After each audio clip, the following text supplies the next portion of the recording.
Le Fouga Magister, Whistling Turtle, Dinky Toy.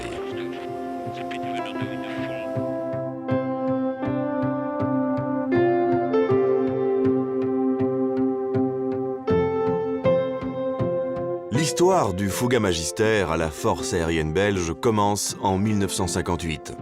À cette date, et pour se mettre en règle avec les directives OTAN, le gouvernement décide d'acquérir un appareil à réaction pour l'entraînement.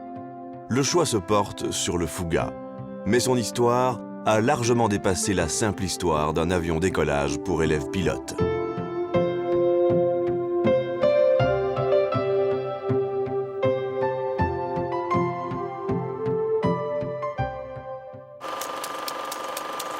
À l'origine, le Fouga devait remplacer le T6 Harvard sur la base de Kamina au Congo. C'est là qu'étaient données jusque-là les formations avancées des pilotes. Kamina était avant tout une base magnifique, un vrai joyau.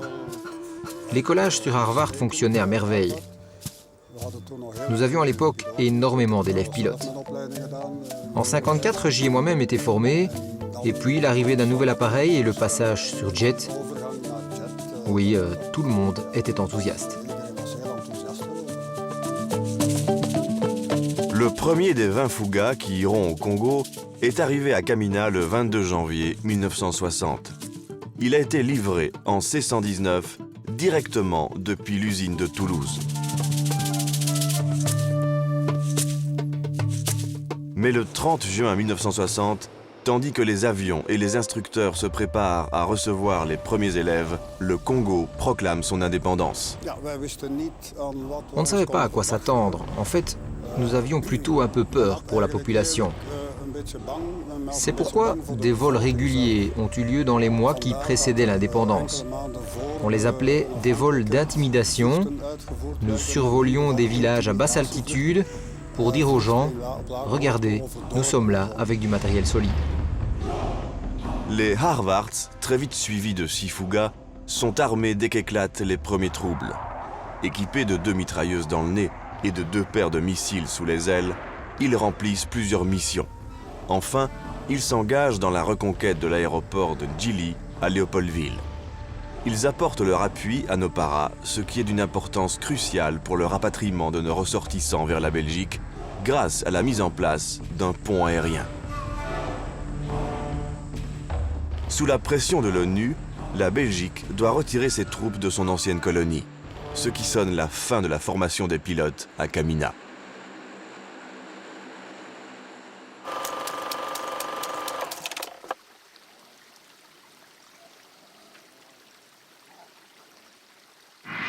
L'école de pilotage avancé, qui deviendra le centre de perfectionnement, s'établit finalement à Brustem.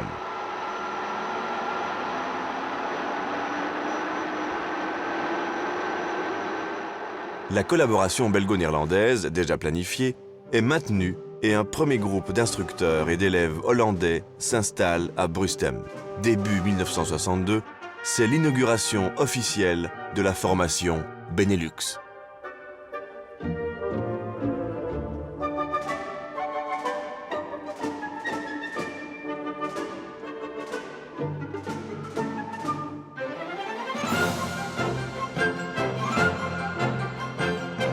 La formation des pilotes militaires se compose d'une formation de base sur SV4 pour les Belges, tandis que les Hollandais sont formés sur Fokker 11.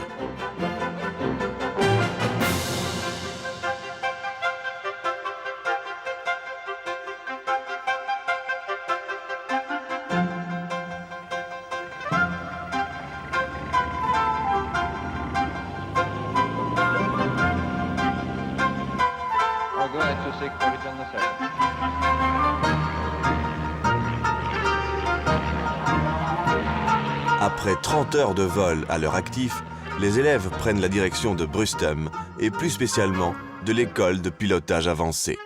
Suit alors une formation de 8 mois sur Fouga Magister.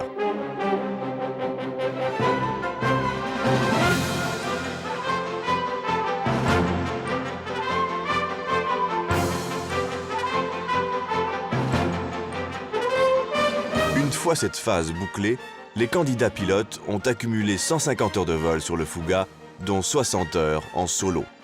Enfin, la formation des pilotes s'achève sur T-33 à Woensdrecht, aux Pays-Bas.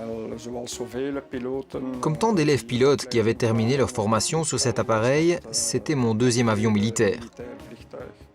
À l'époque, le cycle de formation, c'était d'abord le SV4, ensuite le Fouga et puis le T-33. Vous pouvez imaginer, le SV4, pour les connaisseurs, c'est un avion à hélice, un bus à impérial. Passer de là à un jet, c'était pour moi un énorme pas en avant.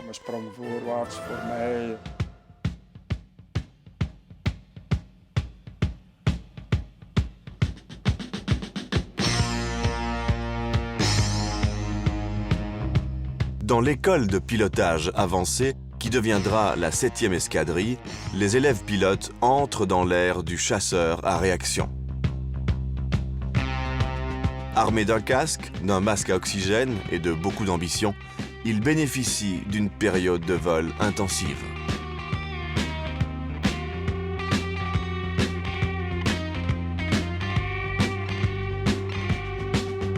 En plus des matières théoriques, les élèves se perfectionnent dans les principes de base du vol, la navigation à vue, le vol de nuit et, non négligeable, le vol en formation.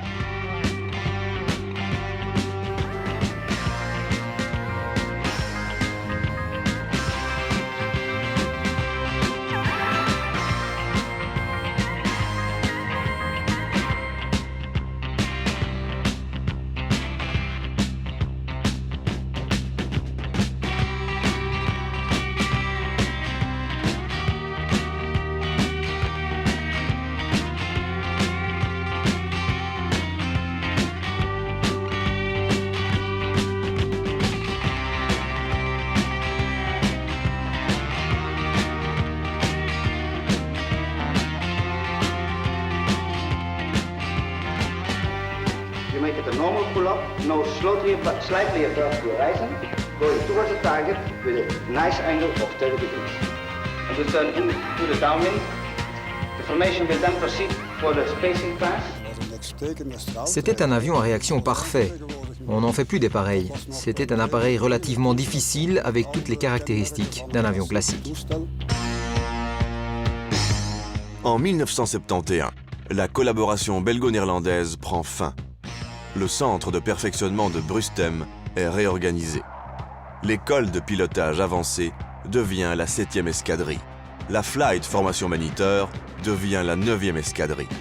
Les Fougas sont rejoints par les T-33 dans la toute récente 11e escadrille. Pendant la formation, les Fougas déploient régulièrement leurs ailes. Des exercices de tir sont organisés à l'étranger, dont, entre autres, à Solensara. Grâce à leur expertise pratique du vol de chasse, les instructeurs guident pas à pas les élèves vers leur objectif final. Une fois que vous êtes pilote breveté et que vous êtes appelé à devenir instructeur, vous recevez là une solide formation de 6 mois. Une méthodologie pour donner cours, l'exécution la plus parfaite possible des manœuvres. Vous devez être parfaitement préparé pour conduire l'élève jusqu'à l'obtention de son brevet.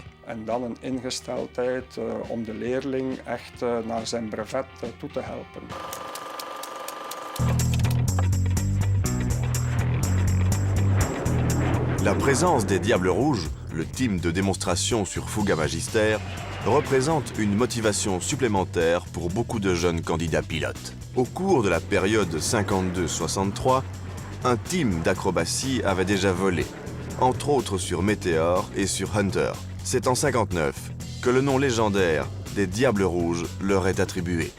Le team a été reconstitué en 1965 de façon relativement peu orthodoxe. Un vendredi, on s'est emmené et on s'était entraîné en cachette. Une fois à gauche, une fois à droite, une fois derrière. Et on est parti à 4 un vendredi après-midi. Et on s'est emmené sur l'aéroport et on a fait un looping, un tonneau, un virage et puis atterrissage. Et moi, je me suis dit, ben voilà, maintenant, ou bien c'est la fin de ma carrière, ou bien ça passe. Et on atterrissait et qu'on me demandait d'aller au rapport du chef de corps. Je dis, ben ça y est, c'est cassé. Et le chef de corps, c'était le colonel Wills à l'époque, qui est devenu général par après. Et alors, quand on m'a dit que c'était au mess qui nous attendait, alors là, ça c'était plus merveilleux. Et il a essayé de garder son sérieux pendant un moment, et puis il a éclaté de rire, et il a dit OK, ben on va le faire officiellement maintenant. Et c'est comme ça que ça a commencé. Les Diables Rouges sont recrutés parmi les instructeurs de la 7e et de la 9e escadrille du centre de perfectionnement. Le team vole en effectif alterné, mais fonctionne le plus souvent sur 6 appareils. Si le Fouga est un appareil léger et facile à mener, il manque toutefois de force de propulsion. Le team présente néanmoins un éblouissant programme. Nous avions énormément de succès à l'étranger parce que la majorité des patrouilles acrobatiques, c'était beaucoup de bruit, beaucoup de vitesse, beaucoup de puissance. Et nous, on était obligés de travailler dans la dentelle parce qu'on n'avait pas de moteur, on n'avait pas de puissance.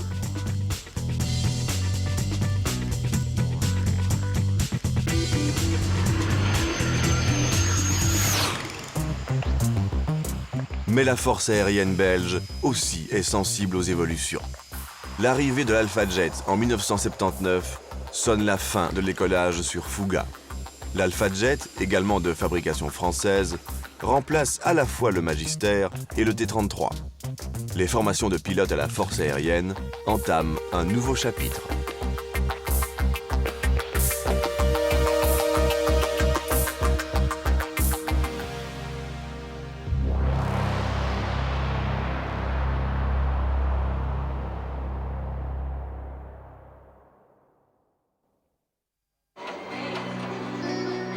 Mais le Fouga Magister n'a pas dit son dernier mot. Il commence une nouvelle carrière. Une partie des avions sont entreposés à Coxide et ensuite vendus. La force aérienne conserve une vingtaine de Magisters.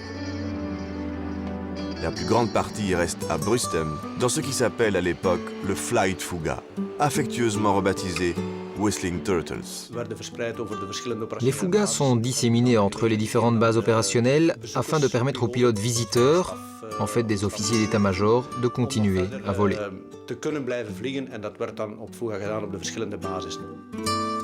En 1987, la force aérienne recentralise à nouveau tous les Fougas à Brustem pour former la 33e escadrille. En 1989, pour le 30e anniversaire du Fouga, un appareil est repeint aux couleurs de la 33e.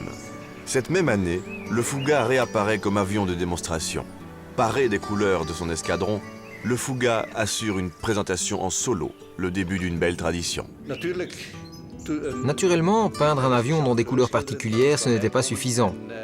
Le colonel Neutz me renvoyait immédiatement une question. « On n'a pas un Fouga, tout ça c'est bien beau, mais il doit aussi encore voler. » « Oui, colonel, si c'est possible. » Nous nous comprenons mal, ça doit être possible. Bon, nous avons alors pensé à ce que nous pouvions faire, à toutes les limites qui existaient, et finalement, nous avons mis au point une démonstration, la toute première, a eu lieu lors du meeting de 89.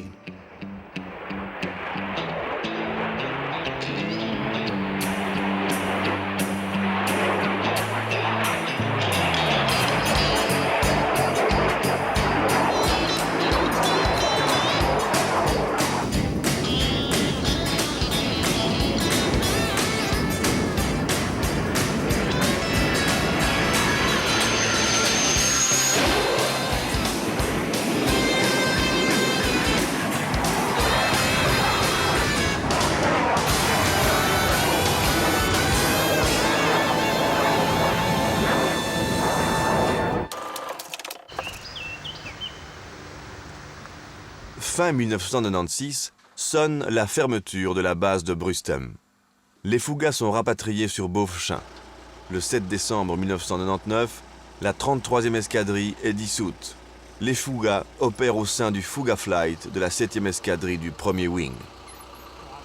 Tout en ayant atteint l'âge d'une retraite méritée, le Fouga reste un excellent ambassadeur de la Belgique à l'étranger. La force aérienne a été la dernière force aérienne militaire à utiliser le Fouga. Il faut savoir que le Fouga était très populaire en France. que c'est un avion qui est devenu mythique et tout à fait historique. Et c'est pour ça que j'avais reçu beaucoup d'invitations, ce qui faisait que je faisais au moins une vingtaine de meetings par an. Les Fouga Magister continuent fidèlement à vrombir dans les airs. Lors des airs chauds, il reste un hôte très apprécié. Le départ du Fouga est reporté à plusieurs reprises, mais tout a une fin. Le dernier Fouga se voit encore attribuer un schéma de couleur particulier, avec comme inscription « The Last of the Many ». C'est un avion unique parce que c'est le dernier qui nous reste dans l'inventaire de la force aérienne belge, qu'on appelle maintenant la composante aérienne. C'est le dernier survivant de 50 avions qui ont servi à l'entraînement de centaines de pilotes. Fin septembre 2007, il déploie ses ailes une dernière fois et s'envole pour prendre sa place dans l'histoire. Une place largement méritée, à n'en pas douter.